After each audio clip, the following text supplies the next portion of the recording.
Assalamualaikum students. Today's lecture number 6 and the chapter number 3 topic is biodiversity. My question is, how many groups of organisms are present in this world? In first chapter we have studied the groups of organisms, that is there are five groups: prokaryotes, protists, fungi, plants and animals. So it means that there are many groups of organisms. It means that there are many organisms that are present on this world. So it means that is there is a variety of organisms. ठीक है, variety के मतलब बहुत जो different kinds हैं organisms की वो इस दुनिया में present है. So there is a variety of organisms. So variety of living organism is studied in the biodiversity. So biodiversity is the word that has been derived from two Greek words, bio and diversity. Okay, and bio means living and diversity means variety within a species and among species. So biodiversity is a measure of the variety of organism present in different ecosystem. कि biodiversity क्या है? variety है species के दरमियान, same species के दरमियान और different species के दरमियान. जैसे कि आपको पता है कि हम on this world there are different types of organisms and animals. So each animal species is different from other animal species. Like cat is a different species and dog is a different species, and then human is another species. Okay, so the variety of species that is present on this ecosystem is known as biodiversity. Next topic is the importance of biodiversity. What is the importance of biodiversity? Okay, biodiversity plays a very important role in our lives. So number one is it is the source of food. As all of you know that biodiversity is comprises on plants and animals, and we take food from both plants and animals. जो हम बच्चे vegetables fruits ले रहे हैं, ठीक है, उसके अलावा मीट है. ठीक है, मीट आपका कहाँ से आ रहा है? एनिमल से आ रहा है. और जो फ्रूट्स और वेजिटेबल्स है वो कहाँ से आ रही हैं? आपके प्लांट्स से. ठीक है, सो that's why this biodiversity is the source of food. Second is it is the source of industrial material. Okay, industrial material में बच्चे क्या आ रहा है कि building material, fibres, dice, resins, gums, adhesives, rubbers and oils. कि जो आपके plants हैं, ठीक है, वो डिफरेंट जो है वो केमिकल्स सिक्रेट करती हैं. ठीक है, डिफरेंट टाइप्स के कंपोनेंट्स जो है वो सब्सटेंसेस रिलीज़ करती हैं, और उसके अलावा कुछ ऑयल्स भी रिलीज़ करते हैं. ठीक है, जो कि प्लांट से हमें मिल रहा है. तो that's why these is are the industrial material. उसके अलावा बिल्डिंग मटीरियल में जैसे कि हम फर्नीचर की प्रिपरेशन करवाते हैं, तो वो उसके लिए हमें क्या चाहिए? ट्रीज़ चाहिए. ठीक है, तो वो जो लकड़ी है वो कहाँ से आ रही है? हमें ट्रीज़ से आ रही है. वुड चाहिए और वो हमें ट्रीज़ से मिल रही है. That's why it is the source of industrial material. Next is maintaining ecosystem. That how biodiversity maintains our ecosystem. बच्चे इकोसिस्टम में क्या है कि हमारा जो एटमॉस्फेयर है, ठीक है, सारा जो एटमॉस्फेयर है उसकी जो केमिस्ट्री है, देखें जो हमारे जो एयर है, ठीक है, उसको कौन साफ कर रहा है? हमारे दरख्त है जो. ठीक है, इस तरह जो हमारे ट्रीज़ हैं वो बायोडाइवर्सिटी में आ रहे हैं. तो वो जो ट्रीज़ हैं डिफरेंट टाइप्स के, वो क्या करें? They clean our environment. That's why they maintain the ecosystem and regulate the chemistry of atmosphere. Next is the recycling nutrient. There are many small microorganisms and small worms are present on the soil that develops this soil. वो क्या करते हैं? आपकी soil की dwelling करते रहते हैं. ठीक है, तो जैसे ही वो ड्वेलिंग करते हैं तो जो सॉइल है वो क्या होती रहती है? फर्टाइल होती रहती है, और उसके अलावा जो न्यूट्रिएंट्स हैं वो रिसाइकल होते रहते हैं. और दूसरी जो रिसाइकलिंग ऑफ न्यूट्रिएंट्स है, बच्चे आपने नाइट्रोजन साइकिल के बारे में सुना होगा. नाइट्रोजन साइकिल क्या है कि जिससे एटमॉस्फेरिक नाइट्रोजन को वो प्लांट्स जो है वो फिक्स करते हैं नाइट्रोजन को, और वो उसको यूज़ कर लेते हैं अपने प्रोसेस में. ठीक है, तो इस तरह क्या है कि जो आपके न्यूट्रिएंट्स हैं वो भी रिसाइकल हो रहे हैं. किसके थ्रू? बायोडाइवर्सिटी के थ्रू. ठीक है, प्लांट्स के through. This is the importance of biodiversity. Next is the ends classification, ends and principles. That why we classify the organisms. Okay, as all of you know that there are many organisms present on the earth, and all organisms are not similar to each other. Okay, all of them are dissimilar to each other, and about over 1.5 million types of animals and over 0.5 million types of plants are known to biologists, and it is a very small percentage of total types that is estimated to live on earth. So they range from small simple bacteria to a large complex human being. कि जो आपके जो इतने सारे micro organism present हैं वो कहाँ से कहाँ तक रेंज करें, आपका जो स्मॉल माइक्रो ऑर्गेनिज्म है दैट इज बैक्टीरिया, उससे लेके जो है वो रेंज करें to a complex human being. Now why the question is why we classify the organisms? Okay, because there is a large collection of organisms, so biologists have classified the organisms into groups and subgroups so that they can study them easily on the basis of their similarities and dissimilarities. And biological classification is a method by which biologists divide organisms into groups and subgroups. बच्चे क्या है कि हम अपने organisms को classify क्यों कर रहे हैं, ठीक है, क्योंकि आपको पता है कि जो on this earth there is a large collection of organism, के जो ऑर्गेनिजम्स हैं उनकी कलेक्शन बहुत ज़्यादा है और दूसरा उनकी जो वेराइटी है वो बहुत ज़्यादा है, ठीक है, नंबर बहुत ज़्यादा है, स्पीशीज़ बहुत ज़्यादा है, ठीक है. तो हम उनको क्या करते हैं, उनकी प्रॉपर स्टडी के लिए हम उनको क्या कर लेते हैं, क्लासीफाई कर देते हैं इनटू ग्रुप्स एंड देन सब groups. And biological classification is the method by which biologists divide the organism into groups and subgroups. कि जो डिवाइड हम करें ग्रुप्स और सब ग्रुप्स में वो एक मेथड के थ्रू करते हैं और वो मेथड क्या है, that is biological classification. Next is the aims of classification.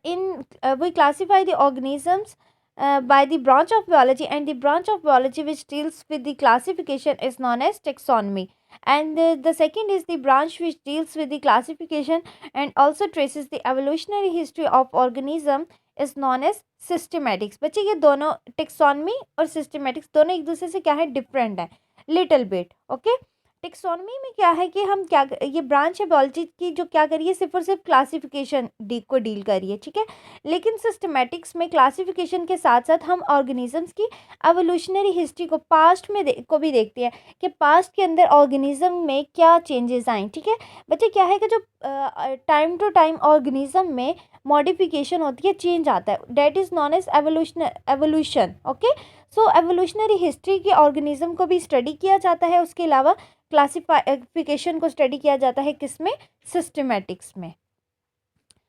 Next is two there are two aims of classification. Okay, first one is to determine the similarities and differences of among the organism so that they can study easily. कि क्या है कि हम कोई जो भी हमारे organisms हैं, ठीक है, उनकी सिमिलैरिटीज़ को और उनके डिफरेंसेस को जो है वो स्टडी किया जाता है, ठीक है. Next is to find evolutionary relationship among organism, और ऑर्गेनिजम्स के दरमियान उनका जो एवोल्यूशनरी रिलेशनशिप है, पास्ट में उनका क्या रिलेशन था, ठीक है, वो दोनों एक दूसरे के कितने सिमिलर थे और कितने डिसिमिलर थे, या उनके पास्ट में क्या चेंजेस आए, ठीक है, इन सब को जो है वो स्टडी किया जाता है by the process of classification. So these are two are the aims of classification. Next is the basis of classification. Why we have, on which basis we classify our organisms into groups and subgroups. So classification is based on relationship amongst organisms, and such relationship is got through similarities in characteristics. के बच्चे क्या है, हम जो classification कर रहे हैं वो एक बेस के ऊपर कर रहे हैं और वो क्या है, रिलेशनशिप. कि हम देखते हैं कि ऑर्गेनिजम्स के दरमियान में रिलेशनशिप क्या है, ठीक है. और हमेशा जो दो अगर आपके पास ऑर्गेनिजम्स हैं उनके दरमियान में अगर कोई रिलेशनशिप है तो वो सिमिलैरिटीज़ की बेस पे होगा, ठीक है. There are two basis of classification. Number one is similarities in external and internal structures. कि दो ऑर्गेनिज्म के दरमियान जो सिमिलैरिटीज़ हैं वो एक्सटर्नली भी, आउटर जो बॉडी का सरफेस है उसके अकॉर्डिंग भी देखा जाता है, एंड देन इंटरनली भी, कि इंटरनल स्ट्रक्चर्स भी उनके सेम है या डिफरेंट है. Okay, and the second one is stages of development. as all of you know that stages of development in all organisms are different, ठीक है. बच्चे क्या है कि जो डेवलपमेंट, जो फर्टिलाइजेशन के बाद का जो सारा प्रोसेस होता है till the formation of baby, तो वो उनको हम क्या कहते हैं, these are the stages of development, ठीक है. तो वो क्या है कि वो सब ऑर्गेनिजम्स में सेम नहीं होती, ठीक है. so these two are the basis of classification, and example is sparrows are more closely related to pigeons than to insects. अब देखिए जो स्पैरो और पिजन है उनका जो ग्रुप है, जिस ग्रुप में उनको रखा गया है, तो वो क्या है, बर्ड्स हैं. तो अब हमने बर्ड्स के ग्रुप में स्पैरोज और पिजन्स को क्यों रखा, क्योंकि उनकी दोनों में कोई ना कोई सिमिलैरिटीज़ है. दोनों की बीक है, ठीक है, उनके विंग्स हैं, ठीक है, और इस तरह both they both can fly etcetera, these are the similarities. So similarities की बेस पे हमने इनको एक ही ग्रुप में रखा हुआ है एज कम्पेयर टू इंसेक्ट्स के। इंसेक्ट्स की ना तो बीक है, ना उसके उस तरह से विंग्स होते हैं, ना वो इतनी ना वो उड़ सकता है, ठीक है। तो ये क्या है कि इन स्पैरो और इंसेक्ट्स में क्या है, डिससिमिलैरिटीज हैं, while sparrows and pigeon have similarities among themselves. Next topic is taxonomic hierarchy. What is taxonomic hierarchy? As we have studied that we classify organisms into groups and subgroups. So the group in which we have classified the organism is known as taxonomic categories or taxa. कि हमने पढ़ा है कि हम हमारे पास क्योंकि large collection है organisms की, तो हम उनको क्या करते हैं, क्लासीफाई कर देते हैं ऑर्गेनिजम्स को, so that we can study them easily each characteristic of organism. Okay, तो अब जो हमने क्लासीफाई किया है उनको ग्रुप्स और सब ग्रुप्स में, ठीक है। तो जो ग्रुप्स हैं जिनमें हमने क्लासीफाई किया ऑर्गेनिजम्स को, उनको हम कहते हैं these are taxonomic category or taxa, and each taxa form a ladder. कि क्या है, टेक्सा जो एक ग्रुप, उसके बाद दूसरा ग्रुप, उसके बाद तीसरा ग्रुप, ठीक है, वो एक लेडर की फॉर्म बना देते हैं, ठीक है, जैसे कि सीढ़ी होती है, ठीक है। And it is known as taxonomic hierarchy. So all organisms have been divided into 5 kingdom and the kingdom is the largest taxon. बच्चे 5 किंगडम्स ये मेन है, ठीक है, ये मेन ग्रुप्स हैं, 5 किंगडम्स हैं, मेन ग्रुप्स हैं, और इसमें से जो लार्जेस्ट जो टेक्सॉन है, लार्जेस्ट ग्रुप है, वो कौन सा है, kingdom. This is the diagram of taxonomic hierarchy. This is the ladder. You can see these: kingdom, phylum, class, order, family, genus and species. So in this way taxonomic hierarchy forms a ladder. Next is, what is phylum? Phylum is a group of related classes, and class is the related organs, and order is a group of related families, and family is a group of related genera, and species is a group of related species, and species consist of similar organisms. Let's have the example of taxonomic hierarchy of human. Kingdom is Animalia, phylum is Chordata, class is Mammalia, order is Primates, family is Hominidia, genus is Homo, and species is Homo sapiens. So this is the example of taxonomic hierarchy of humans.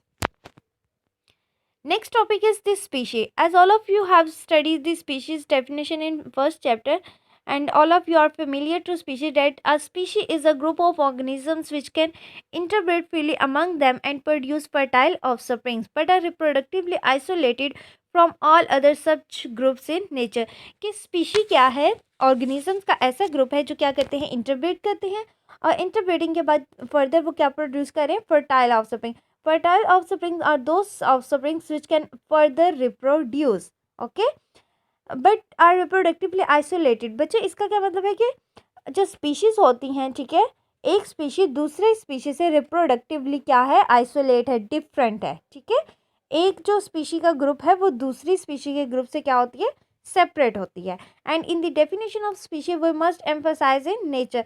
और ये जो हमारे पास species हैं, ठीक है, वो interpret करती है और फर्टाइल ऑफस्प्रिंग प्रोड्यूस कर रही हैं इन नेचर में, ठीक है। लेकिन हम अगर डिफरेंट स्पीशीज़ हैं या फिर रिलेटेड स्पीशीज़ हैं, ठीक है, उनको भी क्रॉस ब्रीड करवा सकते हैं इन, but they will not be in nature. We have to cross breed dead organisms by artificial condition. when two organisms related to two different but closely related species can crossbreed under artificial conditions, so in such unnatural crosses they produce infertile offspring. For example, a cross between a male donkey and a female horse produces an infertile offspring that is mule.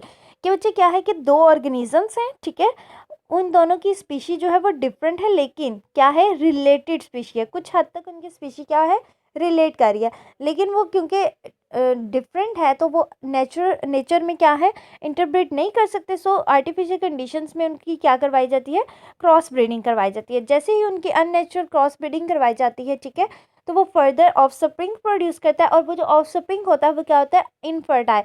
Infertile means that further he cannot reproduce.